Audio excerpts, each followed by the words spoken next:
வணக்கம் வணக்கம் மக்களே, அனைவருக்கும் வணக்கம். அனைவரும் எதிர்பார்த்துட்டு இருந்த ஒரு சூப்பரான ஒரு அல்டிமேட்டான ஒரு ஜாப்ஸ் பற்றி தான் வந்திருக்கோம். எம்ப்ளாய்மெண்ட் ஆஃபீஸில் வந்து பார்த்திங்க அப்படின்னா ஜாப்ஸ் அறிவிப்பு வந்திருந்தாலுமே அதேமாரி வந்து பார்த்திங்க அப்படின்னா ஆஃபர்ஸ் வந்து கொடுத்துருக்காங்க. அதாவது யாரெல்லாம் வந்து எம்ப்ளாய்மெண்ட் ஆஃபீஸில் விண்ணப்பிக்க தவறுனாங்களோ அவங்க எல்லாத்துக்குமே வந்து பார்த்திங்க அப்படின்னா இப்போ வந்து வாய்ப்பு கொடுக்குறாங்க. அந்த வாய்ப்பை நீங்கள் சரியாக பயன்படுத்திட்டீங்க அப்படின்னா கரெக்டாக ஒரு அரசு வேலைவாய்ப்புக்கு போகலாம். 38 மாவட்டத்தில் இருக்கக்கூடிய ஆண்களும் பெண்களுமே இந்த ஒரு வாய்ப்பை நீங்கள் சரியாக பயன்படுத்திக்கலாம். எத்தனாவது படிச்சிருந்தாலுமே விண்ணப்பிக்கலாம். 8th டிகிரி குவாலிஃபிகேஷன் வரைக்கும் யார் வேண்டுமானாலுமே இந்த வேலைவாய்ப்புக்கு விண்ணப்பிக்கலாம் அப்படிங்கிற மாதிரி சொல்லியிருக்காங்க. முக்கியமாக வந்து பார்த்திங்க அப்படின்னா 38 மாவட்டத்தில் இருக்கக்கூடிய ஆண்களும் பெண்களுக்குமே வாய்ப்பு. அதேமாரி ஆஃபர்ஸ் விட்டுருக்காங்க. யாரெல்லாம் விண்ணப்பிக்க தவறுனீங்களோ அவங்க எல்லாத்துக்குமே வந்து பார்த்திங்க அப்படின்னா இப்போ வந்து விண்ணப்பிச்சுக்கலாம் அப்படின்னு சொல்லிட்டு சொல்லியிருக்காங்க. இப்போ வந்து எலெக்ஷன் டைம் வரதுனால இதை வந்து ஆல்ரெடி நான் ஒரு வீடியோவில் வந்து சொல்லியிருந்தேன். இப்படி வந்து எலெக்ஷன் டைம் வருது, நீங்கள் வந்து முன்கூட்டி ஏதாச்சும் இது பண்ணுறதா இருந்தால் பண்ணிக்கோங்க, நீங்கள் வந்து ஆஃபர்ஸ் வந்து கொடுப்பாங்க, அப்போ வந்து நீங்கள் வந்து பண்ணிக்கலாம் அப்படின்னு. இந்த ஆஃபர்ஸு 2025 ஆஃபர்ஸ் வந்து பார்த்திங்கன்னா ரெடி பண்ணிட்டாங்க. அதனால் நீங்கள் தாராளமாக இந்த வாய்ப்பை நீங்கள் பயன்படுத்திட்டீங்க அப்படின்னா அடுத்து வரக்கூடிய எல்லாமே வந்து நீங்கள் வந்து ஈஸியாக வந்து அப்சர்வ் பண்ணிக்க முடியும். எல்லா விதமான அப்டேட்டையுமே நீங்கள் வந்து தெரிஞ்சுக்க முடியும். ஓகேங்களா? தமிழ்நாடு அரசு கவர்மெண்ட் ஜாப்ஸ் இதில் வந்து யாரெல்லாம் விண்ணப்பிக்கிறீங்களோ அவங்களுக்கு முன்னுரிமை கொடுப்பாங்க. அதேமாரி வந்து பார்த்திங்க அப்படின்னா எல்லாத்துக்குமே ஒரு அப்டேட்டன் கொடுப்பாங்க. ஓகேங்களா? இப்போ வந்து எவ்வளோ பேர் இருக்காங்க, அதாவது ஒரு ஜாப்ஸுக்கு விண்ணப்பிக்கிறீங்க அப்படின்னா எவ்வளோ பேர் இருப்பாங்க அப்படின்னு ஒரு ஸ்மால் ஒரு கால்குலேஷன் இருக்கும்ல, அது வந்து பார்த்திங்க அப்படின்னா இந்த வெப்சைட்லேயே நம்ம வந்து பார்த்துக்கலாம். இங்கேயே வந்து பார்த்திங்க அப்படின்னா டீட்டெயிலாக கொடுத்துருப்பாங்க. இதுலேயும் வந்து 2 கொடுத்துருப்பாங்க, இங்கிலீஷ் வேணுமா தமிழில் வேணுமா அப்படின்னு சொல்லிட்டு. நாம் வந்து என்ன பண்ணலாம் அப்படின்னா நம்ம வந்து தமிழ் சூஸ் பண்ணலாமா இங்கிலீஷ் சூஸ் பண்ணலாமா அப்படின்னு பார்த்திங்க அப்படின்னா ஃபஸ்ட் எடுத்தோன்னா நமக்கு ப்ரையாரிட்டி கொடுக்குறது தமிழ் தான். அதனால் வந்து பார்த்திங்க அப்படின்னா நம்ம தமிழ்லேயே வந்து பார்க்கலாம் எவ்வளோ மெம்பர்ஷிப் வந்து அப்டேட் பண்ணியிருக்காங்க, எவ்வளோ இருக்குது, அதாவது 8th 10th 12th அப்படின்னு சொல்லிட்டு நாம் இப்போ டீட்டெயிலாக பார்க்கலாம். நான் ஒன்ஸ் பார்த்திங்கன்னா அந்த லிங்க் நான் கீழே டிஸ்கிரிப்ஷன் பாக்ஸில் ஒன்ஸ் ப்ரொவைட் பண்ணுறேன். அந்த லிங்க்ஸை கிளிக் பண்ணி வந்துட்டிங்க அப்படின்னா இப்படி தான் இருக்கும் ஹோம் பேஜ். இந்த ஹோம் பேஜில் வந்து பார்த்திங்க அப்படின்னா இங்கே வந்து தமிழ் இருக்குல்ல, அந்த தமிழில் கிளிக் பண்ணிங்க அப்படின்னா அதுக்குள்ள பிடிஎஃப் வந்து ஓப்பன் ஆகும். இப்படி தான் வந்துடுச்சா, வந்தோடனே டவுன்லோட் கொடுங்க, டவுன்லோட் ஆகிரும். டவுன்லோட் ஆனோடனே கீழே இருக்கக்கூடிய உங்களோட ப்ரௌசரில் இருக்கக்கூடியது இல்லை அப்படின்னா உங்களோட நீங்கள் இன்ஸ்டால் பண்ண பிடிஎஃபோட ஃபைல் வந்து ஓப்பன் ஆகும். நீங்கள் ஒன்ஸ் வந்து பார்த்திங்க அப்படின்னா உங்களுடைய பிடிஎஃப் நீங்கள் வந்து கொடுத்துக்கலாம். கொடுத்துட்டீங்க அப்படின்னா இப்படி தான் இருக்கும். ஓகேங்களா?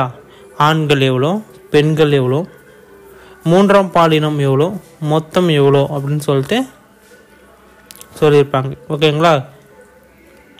அதேமாரி 28/2/2025 படி வேலைவாய்ப்பதற்கான வயது வரிசையான விவரங்கள், அதாவது 18 வயசில் உள்ள மாணவர்கள் எவ்வளோ பேர் இருக்காங்க அப்படின்னு சொல்லிட்டு பார்க்கலாம். அதேமாரி 18 to 24 வயசுக்குள்ளே எவ்வளோ பேர் இருக்காங்க அப்படின்னு சொல்லிட்டு பார்க்கலாம். அதே வந்து பார்த்திங்க அப்படின்னா 7 lakhs தாண்டும். அதேமாரி வந்து பார்த்திங்க அப்படின்னா அதேமாரி இது வந்து 6 lakhs தாண்டதுன்னா 25 to 29 வயதுடைய கல்லூரி மாணவர்கள். அதேமாரி வந்து பார்த்திங்க அப்படின்னா 30 வயசு முதல் 34 வயசு வரை உள்ளவர்கள். இது அவங்க வந்து பார்த்திங்க அப்படின்னா அவங்களும் சம்திங் ஒரு 5 லட்சம் வராங்க. அதேமாரி 35 to 39, அடுத்தது 40 to 44 வயது முடிந்தவர்கள், அது ஒரு 2.25 லட்சம் பேர் இருக்கிறாங்க. அதேமாரி 46 49 அது வந்து ஒரு 1.5. அடுத்தது வந்து பார்த்திங்க அப்படின்னா 50 வயசுலேருந்து 60 வயசுக்குள்ளே இருக்கிறவங்க வந்து பார்த்திங்க அப்படின்னா எவ்வளோ இருக்காங்க அப்படின்னா ஒரு 88,000 பேர் இருக்கிறாங்க. 60 வயசிற்கு மேற்பட்டவர்கள் 7,854 வேக்கண்ட் வந்து பார்த்திங்க அப்படின்னா அது இவ்வளோ பேர் விண்ணப்பிச்சிருக்காங்க. 7,000 பேர்த்துக்கு மேலே விண்ணப்பிச்சிருக்காங்க. இதுலேருந்து என்ன தெரிய வருது அப்படின்னா இந்த வேலைவாய்ப்புக்கு நிறைய பேர் விண்ணப்பிக்கிறாங்க. ஏதாவது இந்த அரசு வேலைவாய்ப்புக்கு, இந்த அரசு வேலைவாய்ப்புக்குள்ளே போகிறதுக்கு ஃபஸ்ட்டு எடுத்த உடனே என்ன பண்ணணும் அப்படின்னா எம்ப்ளாய்மெண்ட்டில் பதிவு பண்ணணும் அப்படின்னு சொல்லுவாங்க. அதேமாரியே தான் வந்து பார்த்திங்க அப்படின்னா இப்போ எடுத்த உடனே எம்ப்ளாய்மெண்ட்டில் பதிவு பண்ணிடுறீங்க மட்டுமே இவ்வளோ மெம்பர்ஷிப். ஓகேங்களா? இன்னும் பேட்ச் போக போக அடுத்தடுத்த வாய்ப்புகள் வர வந்து பார்த்திங்க அப்படின்னா ஆட்கள் அதிகமாக வந்துடுவாங்க, அதிக பேரை நியமனம் பண்ணுறதா வந்துடும். அதனால் வந்து பார்த்திங்க அப்படின்னா உடனடியாக நீங்கள் வந்து இதை வந்து பதிஞ்சுக்கோங்க. ஆஃபர்ஸ் வந்து கொடுத்துருக்காங்க, இவ்வளோ மெம்பர்ஷிப் தான் இருக்கணும் அப்படின்னு சொல்லிட்டுலாம் இது கிடையாது. ஆஃபர்ஸ் கொடுத்துருக்காங்க அப்படின்னா நீங்கள் எம்ப்ளாய்மெண்ட் ஆஃபீஸில் பதிவு பண்ண தவறிட்டீங்க. இப்போ எம்ப்ளாய்மெண்ட் ஆஃபீஸுக்கு போகிறீங்க அப்படின்னா பதிவு பண்ணுறீங்க அப்படின்னா இன்னைத்த டேட்டில் தான் பதிவு பண்ண முடியும். நான் 2010 முடித்தேன், அதனால் 2010 நான் முடித்த மாதிரி எம்ப்ளாய்மெண்ட்டில் பதிவு பண்ணி கொடுங்க அப்படின்னா கொடுக்க மாட்டாங்க. ரூல்ஸ் படி வந்து பார்த்திங்க அப்படின்னா அது வந்து இல்லீகல், பண்ணவும் முடியாது. போர்ட்டல் ஓப்பன் ஆனால் தான் பண்ண முடியாது. அதனால் இப்போ வந்து அந்த போர்ட்டல் வந்து ஓப்பன் ஆகிருக்கும், நீங்கள் போய் தாராளமாக அதை நீங்கள் கொடுத்து நீங்கள் பண்ணிக்கலாம். இதில் ஏதாச்சும் சந்தேகங்கள் இருக்குது அப்படின்னா தாராளமாக கீழே கமெண்ட் செக்ஷனில் தெரியப்படுத்துங்க. இன்னும் நிறைய விதமான தகவல்களை 1 by 1 தெரிஞ்சுக்கணும் அப்படின்னா கீழே நம்ம ஒரு சேனல் சப்ஸ்கிரைப் பட்டன் கொடுத்துருக்கோம், தாராளமாக கிளிக் பண்ணி ஆல் அப்படிங்கிற ஆப்ஷன் வந்து சூஸ் பண்ணிக்கோங்க. இன்னும் நிறைய விதமான தகவல்களை தெரிஞ்சுக்க முடியும். ஓகேங்களா. நெக்ஸ்ட் வந்து பார்த்தீங்க அப்படின்னா கீழே வந்து சொல்லியிருக்காங்க மொத்தம் எவ்வளோ வேக்கண்ட் அப்படின்னு சொல்லிட்டு, அதாவது எவ்வளோ பேர் விண்ணப்பிச்சிருக்காங்க, மொத்த பதிவாளர்கள் அப்படின்னு சொல்லியிருக்காங்க. அதேமாரி கீழே 28/2/2025 படி மாற்றுத்திறனாளிகளுக்கு உண்டான பதிவு விவரங்கள். மாற்றுத்திறனாளிகள் ஆண்கள் வந்து பார்த்திங்க அப்படின்னா 77,492 பேர் ஆண்கள். பெண்கள் வந்து பார்த்திங்க அப்படின்னா 39,751 பேர் வந்து பார்த்திங்க அப்படின்னா மாற்றுத்திறனாளிகள் விண்ணப்பிச்சிருக்காங்க. ஓகேங்களா. மொத்தம் வந்து பார்த்திங்க அப்படின்னா 1,14,243 மொத்தம். அதே வந்து கை கால் குறைபாடு உடையவர்கள், அதாவது கை கால் குறைபாடு உடையவர்கள் வந்து பார்த்திங்க அப்படின்னா இவ்வளோ மெம்பர்ஷிப். அடுத்தது காது கேளாண்மை வாய் பேசாதவர்கள் 9,635 பேர் ஆண்கள். பெண்கள் வந்து பார்த்திங்க அப்படின்னா காது கேளாதவர்கள் வந்து பார்த்திங்க அப்படின்னா 4,615 பேர். மொத்தம் 14,250 பேர் வந்து பார்த்திங்க அப்படின்னா விண்ணப்பிச்சிருக்காங்க. அதே வந்து பார்த்திங்க அப்படின்னா 12,776 பேர் ஆண்கள். பெண்கள் வந்து பார்த்திங்க அப்படின்னா 5,938 பேர். மொத்தம் 18,714 பேர். அதேமாரி திறன் குறைபாடு இது வந்து பார்த்திங்க அப்படின்னா 1,687 பேர் விண்ணப்பிச்சிருக்காங்க. பெண்கள் வந்து பார்த்திங்க அப்படின்னா 552 பேர்.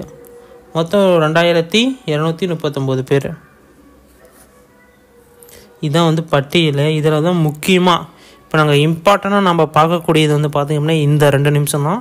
அதனால் வீடியோவை ஸ்கிப் பண்ணாமல் பார்த்துக்கோங்க. நீங்கள் இன்னும் நம்ம சேனலை சப்ஸ்கிரைப் பண்ணல அப்படின்னா உடனடியாக சப்ஸ்கிரைப் பண்ணி அந்த பெல் ஐக்கான ஆல் அப்படிங்கிற ஆப்ஷன் வந்து சூஸ் பண்ணிக்கோங்க. இன்னும் நிறைய விதமான தகவல்களை நீங்கள் 1 by 1 தெரிஞ்சுக்க முடியும். ஃபர்ஸ்ட் ஒன், 10ஆம் வகுப்பிற்கும் கீழ் 1,77,126 பேர் 10ஆம் வகுப்பிற்கும் கீழ் படித்தவங்க வந்து பதிவு பண்ணியிருக்காங்க. பார்த்துக்கோங்க எவ்வளோன்னு, 1,77,126 பேர். ஓகேங்களா. அடுத்தது 10ஆம் வகுப்பு வந்து பார்த்தீங்க அப்படின்னா எவ்வளோ கொடுத்துருக்காங்க, 24. இது வந்து பார்த்தீங்க அப்படின்னா 10ஆம் வகுப்பு டோட்டலாக வந்து 24 லட்சம் பேர் வந்து பார்த்தீங்க அப்படின்னா விண்ணப்பிச்சிருக்காங்க. அடுத்தது 12ஆம் வகுப்பு வந்து பார்த்தீங்க அப்படின்னா 18 லட்சம் பேர், 18 லட்சம் பேர்த்துக்கு மேலே விண்ணப்பிச்சிருக்காங்க. அதேமாரி கீழே வந்து பார்த்தீங்க அப்படின்னா பட்டப்படிப்பு அது வந்து பார்த்தீங்க அப்படின்னா 1,84,000 பேருக்கு மேலே விண்ணப்பிச்சிருக்காங்க. இதர பட்டப்படிப்பு அப்படி தனியாக இருக்குது, அதில் வந்து பார்த்திங்கன்னா 67,000 பேர். இடைநிலை ஆசிரியர்கள் வந்து பார்த்திங்க அப்படின்னா 1,22,444 பேர் ஆசிரியர்கள் மட்டும், இடைநிலை ஆசிரியர்கள் மட்டும் பதிவு பண்ணியிருக்காங்க. இதில் வந்து பார்த்திங்க அப்படின்னா ஐடிஐன்னு சொல்லக்கூடியது வந்து பார்த்திங்க அப்படின்னா 1,21,000 பேர் ஐடிஐயில் பதிவு பண்ணியிருக்காங்க. அடுத்தது வந்து பார்த்திங்க அப்படின்னா என்எஸ்சி இதில் 50,000 பேர் வந்து இது பண்ணியிருக்காங்க. இதில் வந்து பார்த்திங்க அப்படின்னா கலை, அறிவியல், வணிகம், பட்டதாரி ஆசிரியர்கள், பொறியியல், மருத்துவமனை, வேளாண்மை பொறியியல், பொறியியல், அடுத்தது வந்து பார்த்திங்க அப்படின்னா கால்நடை அறிவியல், சட்டம், இதர அப்படின்னு சொல்லிட்டு தனித்தனியாக இருக்குது. இதில் வந்து படிப்புகளில் அதே முதுகலை படிப்புகளில் கலை, அறிவியல், வணிகம், முதுகலை பட்டதாரி ஆசிரியர்கள், பொறியியல், மருத்துவம், வேளாண்மை பொறியியல் அப்படின்னு சொல்லிட்டு மொத்தம் கொடுத்துருக்காங்க. நிறையா லிஸ்டப்ஸ் கொடுத்துருக்காங்க. கால்நடை, சட்டம், இதர அப்படின்னு சொல்லிட்டு தனித்தனியாக கொடுத்துருக்காங்க. ஒன்ஸ் நீங்கள் வந்து செக் பண்ணி பார்த்துக்கலாம். அதேமாதிரி இப்போ எம்ப்ளாய்மெண்ட்டில் விண்ணப்பிக்கிறதுக்கு ஆஃபர்ஸ் வந்து கொடுத்துருக்காங்க. அதோட லிங்க் நான் கீழே ப்ரொவைட் பண்ணுறேன். இல்லை அப்படின்னா நெட் சென்டரில் போய் கேளுங்க. இல்லைன்னா எம்ப்ளாய்மெண்ட் ஆஃபீஸ்லேயே போய் கேட்டு நீங்கள் தாராளமாக உங்களோட சீனியரிட்டி பார்த்து விண்ணப்பிச்சுக்கோங்க. இதில் எதுவும் டவுட்ஸ் இருந்தது அப்படின்னா தாராளமாக கீழே கமெண்ட்டில் தெரியப்படுத்துங்க. நாங்கள் உடனுக்குடனே அப்டேட் பண்ணுறோம். இதுமாரி பயனுள்ள வீடியோக்களை தெரிந்து கொள்ள உடனே நம்ம சேனலை சப்ஸ்கிரைப் பண்ணிக்கோங்க. நன்றி, வணக்கம்.